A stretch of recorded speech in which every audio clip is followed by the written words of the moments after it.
Hi everyone, my name is Tolets. Welcome to my YouTube channel, which is all about trying to help you practice and improve your English language skills. If you haven't subscribed yet, please subscribe now so you can help me grow my channel. When you're reading, what do you do when you encounter unfamiliar words?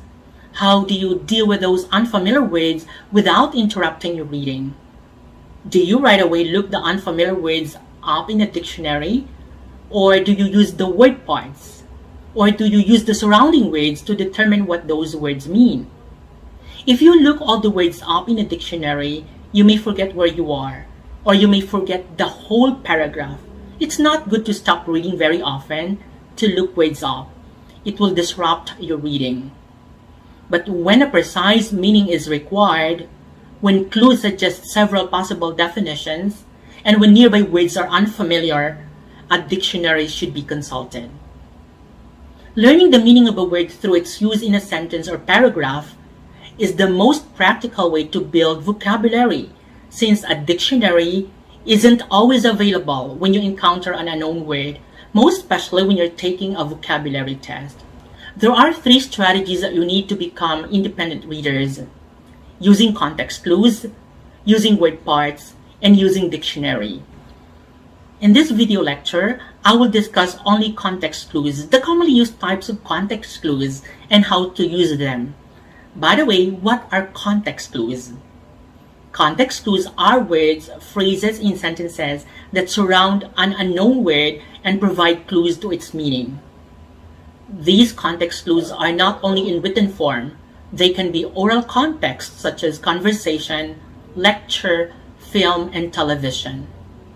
There are several types of context clues. If you understand what they are and how they work, you'll have an ever-ready toolkit to use whenever you're reading. Let's watch a video clip. The iris controls the amount of light that enters the pupil by using special muscles, constricting to decrease light and dilating to allow more in. This behavior explains why the pupil increases in size when it is subjected to dark environments and decreases in brighter ones. What did you learn from the video? That was a short but very interesting video, right? Our eyes are really one of the most fascinating parts of our body. I learned that when the light brightens, the pupils of the eyes contract. However, when it grows darker, they dilate. Notice that my sentence has the word dilate. If your vocabulary isn't robust, you may find this word very challenging. What do I mean by dilate? I actually provided you a signal contrast clue. However, take note of words like but, although, however, otherwise, unless, on the contrary, on the other hand, while, and unlike. Oftentimes, one of these words is included in the sentence to tell us that an opposite idea is about to be presented. That opposite idea is the antonym we're looking for. It's important that you're able to point out the antonym. Here, the antonym of dilate is contract. We know what the verb contract means. Contract means to shrink or reduce in size. If contract, shrink, or reduce is the opposite of dilate, then what is its synonym? By the way, synonym is a word that has the same meaning as another word in the same language. For example, small and little are synonyms. In this sentence, dilate is synonymous to expand or increase. Let's try substituting dilate with expand. When the light brightens, the pupils of the eyes contract. However, when it grows darker, they expand. It makes sense, right? The type of clue used in this sentence is antonym or contrast. Let's watch the next video. Fluoroscopy uses X-ray to create images of the internal organs in real time. Computers help create images of the structures on the screen. Oral contrast is used to enhance the images. That was another very informative video, right? I learned that fluoroscopy, an instrument used for observing the internal structure by means of X-ray, has become a common practice. What does fluoroscopy mean in my sentence? Did I provide you clues? Look at the commas, which are good clues. In my sentence, I formally defined fluoroscopy. I gave sufficient explanation of fluoroscopy within my sentence. I also used commas, which are actually good clues to set off word from its definition. Take note that oftentimes the punctuation such as comma, dash, and parentheses are used to set off word from its definition. In giving definition, sometimes the writer will add very specific words to tell us an explanation is upcoming. These can include phrases like which means, that is, in other words, is known as, is defined as, means, and refers to. The type of clues used here is definition or explanation. Because I used commas which help you understand the vocabulary word, we can also consider punctuation as another type of clue used in this sentence. Now you know that a writer may use several types of clues to help his readers understand some of the difficult words in his works. Let's watch the next video.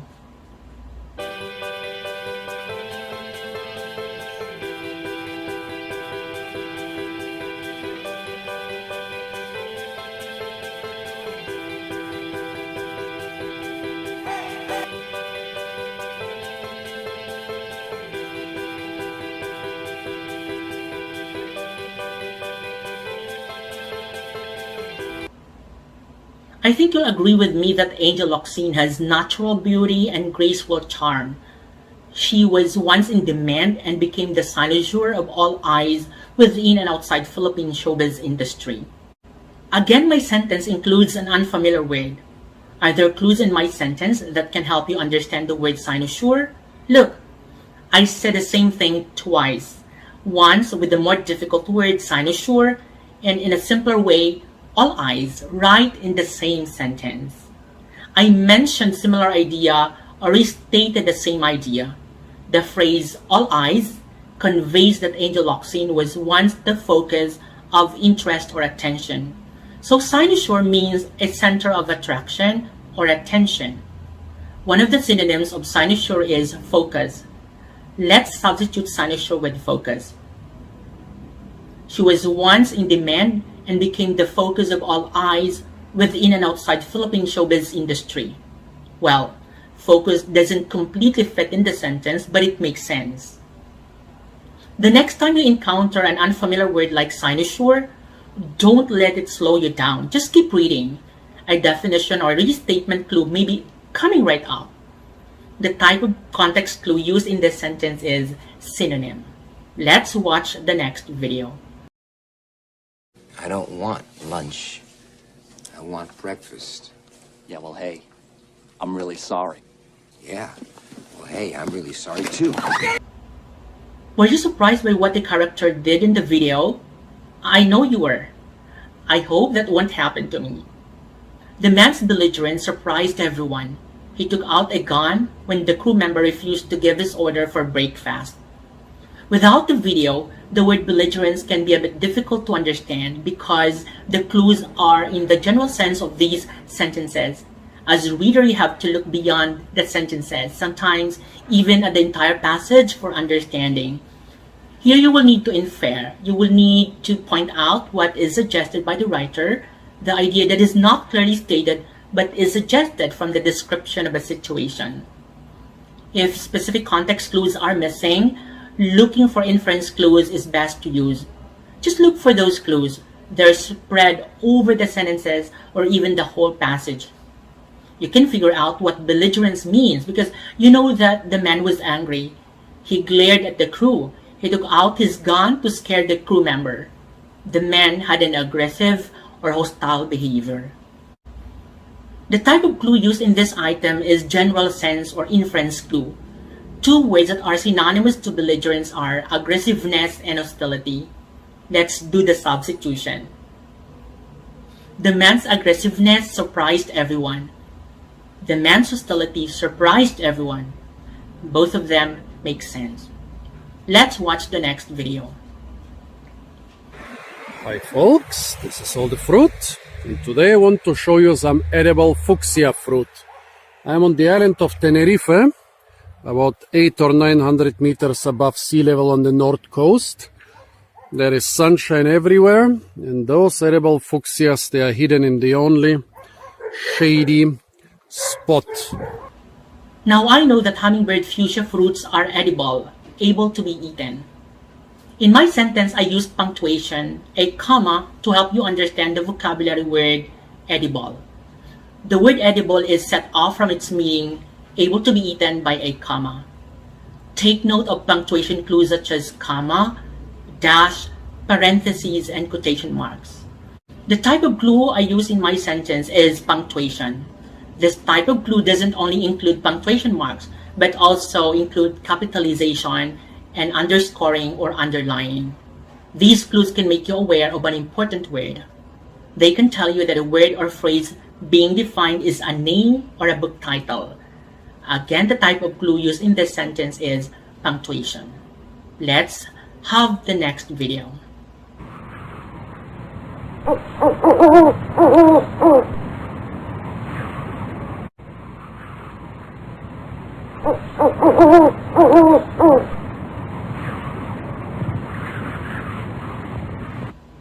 Based on the video you've watched, I can make a sentence. The lugubrious wails of the dog match the dreary whistling of the wind in the deserted cemetery. What do I mean by lugubrious in my sentence? The tone or mood that I set in my sentence can help you guess the meaning of lugubrious. If the setting is a ghost story and there are lugubrious wails from a dog, you can be pretty sure that lugubrious doesn't mean or doesn't indicate happiness or enjoyment. Asking yourself how you feel about the setting of the story is one way to clue yourself into the meaning of lugubrious. Lugubrious, which means sorrowful, fits into the mood set by the words wails, dreary, and deserted cemetery. The type of clue used in this sentence is tone or mood. Let's watch the last video. You did a terrible thing yesterday by smoking in your school clothes right in front of the school. That is damage to the school I cannot repair. As sad as it is for me right now, I've given you an order, you refuse that order, so then you're not welcome in the school anymore. Thank you. I feel sad for Lucy, but she has to face the consequences of her actions. Lucy was expelled from school because of several infractions of the rules, including smoking and wearing makeup.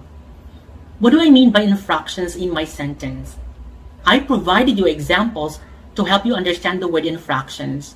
The examples are signaled by the word including.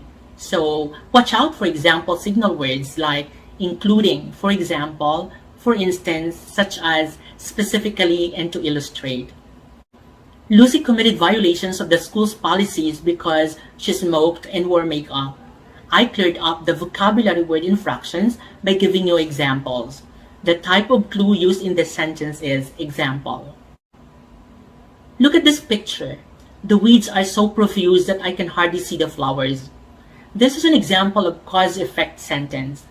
The first part, which expresses the cause, is stated using an unfamiliar word profuse. The effect, which is signaled by the word that, is stated in familiar words so it can help you understand profuse. What usually casts a shadow or overwhelms the flowers in a garden? The weeds. That's why we pull the weeds, because they can affect the growth of the flowers. We can't see the flowers if the weeds are plentiful. Profuse means a large quantity.